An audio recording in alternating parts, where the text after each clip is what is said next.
नमस्कार दोस्तों, आपका स्वागत है अपनी YouTube चैनल PFP में। आज हम टैनला प्लेटफॉर्म्स के बारे में चर्चा करने वाले हैं। स्टॉक अपने ऑल टाइम हाई 2100 के लेवल से 800 के लेवल पे ट्रेड कर रहा है, लेकिन फिलहाल नीचे के लेवल से हमें बाइंग इमर्ज होती हुई नजर आती है। 10-11% की तेजी आज देखने को मिली है। तो ऐसी सिचुएशन में एज ए रिटेलर हमें क्या करना चाहिए, इसके बारे में आज हम चर्चा करने वाले हैं। सबसे पहले कंपनी के फाइनेंशियल ट्रेंड पे नजर डाल देते हैं। रेवेन्यू प्रॉफिट आपको कंटिन्यूअसली ऊपर जाता हुआ नजर आता है और 2022 में ऑल टाइम हाई रेवेन्यू और प्रॉफिट रिपोर्ट किया है, जो कि क्लियरली बहुत ही अच्छी बात है।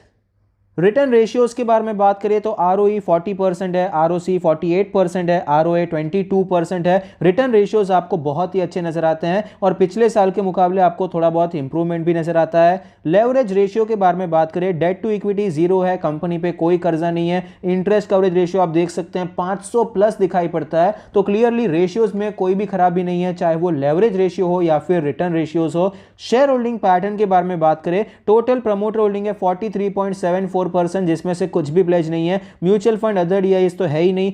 FIIs 13% है। रिटेल एंड अदर कैटेगरी में आपको 43% की हिस्सेदारी नजर आती है। तो आप देख सकते हैं जितने प्रमोटर हैं उतने ही आपको रिटेल एंड अदर कैटेगरी में स्टेक नजर आता है। शेयर होल्डिंग पैटर्न मेरे हिसाब से अच्छा नहीं है। देखिए, अच्छी बात एक थोड़ी सी ये नजर आती है कि FIIs तो है, वरना कई बार क्या होता है छोटी कंपनीज में प्रमोटर होते हैं और रिटेलर्स होते हैं, बाकी कोई नहीं होता है, और अदर पार्टीज होती है ऑफकोर्स, लेकिन इंस्टीट्यूशंस नहीं होते हैं। यहां पर फिर भी हमें इंस्टीट्यूशंस नजर आते हैं। 13% के आसपास हमें FIIs की होल्डिंग नजर आती है, लेकिन DIIs बिल्कुल भी नहीं है। ये एक नेगेटिव पॉइंट हो जाता है। यहां पर रिसेंट ट्रेंड के बारे में बात करें तो टोटल प्रमोटर होल्डिंग आपको यहां पर बढ़ती हुई नजर आती है। FIIs की होल्डिंग कम हो रही है, रिटेलर्स की होल्डिंग यहां पर बढ़ती हुई नजर आती है। तो ओवरऑल देखा जाए तो फिलहाल थोड़े से नेगेटिव पॉइंट आपको शेयर होल्डिंग पैटर्न में ज्यादा नजर आते हैं। मैं ये नहीं कह रहा कि टैनला प्लेटफॉर्म में ऐसा है, लेकिन कई बार ऐसा होता है कि म्यूचुअल फंड और ये जो अदर DIIs रहते हैं, जो DIIs रहते हैं, वो निवेश नहीं करते हैं, लेकिन FIIs का स्टेक नजर आता है। कई बार ऐसा किया जाता है। मैं फिर से कह रहा हूं, मैं ये नहीं कह रहा भाई टैनला प्लेटफॉर्म में ऐसा हुआ है,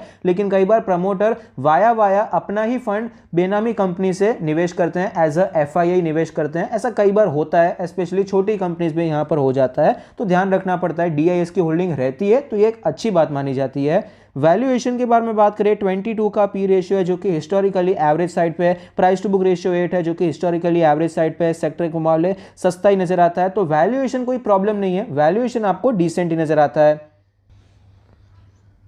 स्टॉक के चार्ट पर आप देख सकते हैं 2000 के लेवल से हमें भारी गिरावट देखने को मिली है। स्टॉक हमें कंटिन्यूअसली नीचे आता हुआ नजर आया। इतनी गिरावट हुई कि स्टॉक हमें 600 तक आता हुआ नजर आया। वहां से आपको रिकवरी होती हुई नजर आती है। 800 प्लस के लेवल पे फिलहाल ये स्टॉक ट्रेड कर रहा है। 20-50 डेज के मूविंग एवरेज के ऊपर की क्लोजिंग हुई है। 100 और 200 डेज का मूविंग एवरेज अभी हमें पार होता हुआ नजर नहीं आया है। डेली RSI 66 का लेवल है। फिलहाल तो मोमेंटम अच्छा नजर आता है। आप देख पाएंगे आज हमें बाइंग भी होती हुई नजर आई है। वॉल्यूम सपोर्टेड बाइंग होती भी नजर आती है। इंपॉर्टेंट लेवल्स के बारे में बात करें, अगर हम यहां पर सपोर्ट और रेजिस्टेंस निकालने की कोशिश करेंगे, रेजिस्टेंस 900 के करीब है और सपोर्ट हमारा अप्रोक्सीमेटली 700 के करीब नजर आता है। वीकली चार्ट पे चलते हैं तो वीकली चार्ट पर भी आपको सेम लेवल्स ही नजर आएंगे। रेजिस्टेंस आपको 900 से 1000, ये दो लेवल से मतलब एक जोन आप कंसीडर कर सकते हैं, क्योंकि पहले भी यहां पर रेजिस्टेंस बना हुआ था तो ये सपोर्ट बनता हुआ नजर आना चाहिए था, लेकिन ऐसा नहीं हुआ और शार्प गिरावट इस कैंडल की जो हुई थी 1000 रुपए के लेवल से हुई थी।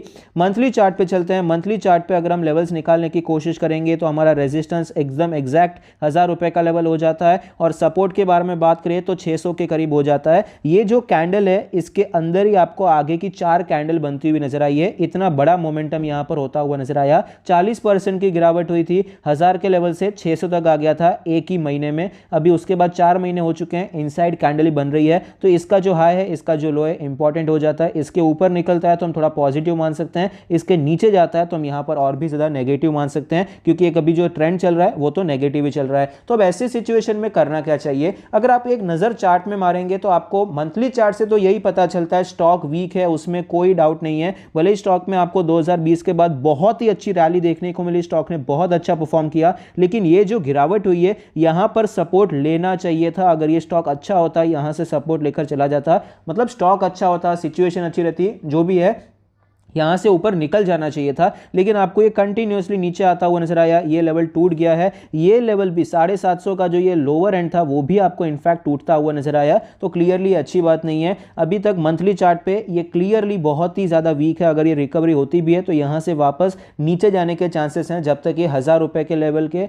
ऊपर नहीं निकल जाता है। तो फिलहाल यहाँ पर भले ही आज हमें तेज़ी देखने को मिल रही है, अच्छी बात है, लेकिन बहुत ज़्यादा उत्सुक नहीं होना चाहिए, क्योंकि जब भी इतना बड़ा कोई ट्रेंड देखने को मिलता है वो तुरंत चेंज नहीं हो जाता है। इतना बड़ा डाउन ट्रेंड आया है, उसमें भी पर्टिकुलरली डाउन ट्रेंड को चेंज होने में जनरली ज्यादा टाइम लगता है। अप ट्रेंड आया, अप ट्रेंड आपको चेंज होता हुआ नजर आया, लेकिन डाउन ट्रेंड में ऊपर जाता है, डर रखता है, यहां पर माहौल डर वाला माहौल रहता है। तो यहाँ पर जनरली आपको रिकवरी थोड़ी सी स्लो देखने को मिलती है। और एक और बात है, यहाँ पर सेलिंग के लिए जो माल पड़ा है वो सिर्फ बेचना होता है। यहाँ पर जब बाइंग करनी होती है तब पैसा नया लगाना पड़ता है, तभी आपको तेजी देखने को मिलती है, तभी आपको बाइंग प्रेशर क्रिएट होता हुआ नजर आता है। तो इसलिए बाइंग जनरली आपको स्लो देखने को मिलती है। तो फिलहाल यहाँ पर जल्दबाजी नहीं करनी चाहिए। स्विंग ट्रेड, अगर पोजिशनल ट्रेड हम कुछ भी प्लान करना चाहते हैं 1000 रुपये के ऊपर ही करना चाहिए। स्विंग ट्रेड ऑफकोर्स यहाँ पर थोड़ा बहुत प्लान कर सकते हैं, स्टॉक वॉलेटाइल है तो आपको रिटर्न्स भी अच्छे मिल सकते हैं, लेकिन रिस्क भी ज्यादा है। अभी तो स्टॉक ऑलरेडी निकल चुका है। अगर यहां पर आपको 900 के करीब रेजिस्टेंस लेकर ये ब्रेकआउट करता हुआ नजर आए तो 1000 रुपए के टारगेट के लिए आप स्विंग ट्रेड कर सकते हैं।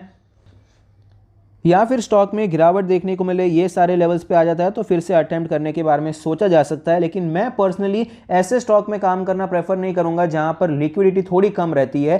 टैंडला में आप देखेंगे लिक्विडिटी इतनी ज़्यादा नहीं है। यहाँ पर जब वॉल्यूम आते हैं तब बहुत अच्छे आते हैं, वरना आपको बिल्कुल वॉल्यूम में काम होता हुआ नजर नहीं आता है। और ऐसे स्टॉक्स जो कि मंथली चार्ट पर इतने ज़्यादा वीक चल रहे हैं वहाँ पर बुलिश होना कम प्रेफर करेंगे तो मेरे हिसाब से अच्छा रहेगा। दूसरे कई जो ट्रेंड एस्टैब्लिश कर चुके हैं बुलिश ट्रेंड, वहाँ पर आप काम कर सकते हैं। पोजिशनल ट्रेड भी हम डिस्कस नहीं करेंगे, जो भी 1000 रुपए के ऊपर ही डिस्कस किया जाएगा। और यहां पर अगर लॉन्ग टर्म के लिए भी काम करना है तो मैं तो यही प्रेफर करूंगा, टेक्निकली बेटर हो जाए, 1000 रुपए के ऊपर तो ये जाना चाहिए, उसके बाद ही हम खरीदारी प्लान करने वाले हैं। आई होप आपकी वीडियो पसंद आता है, कुछ सीखने को मिलता है। Thank you, stay happy, happy investing.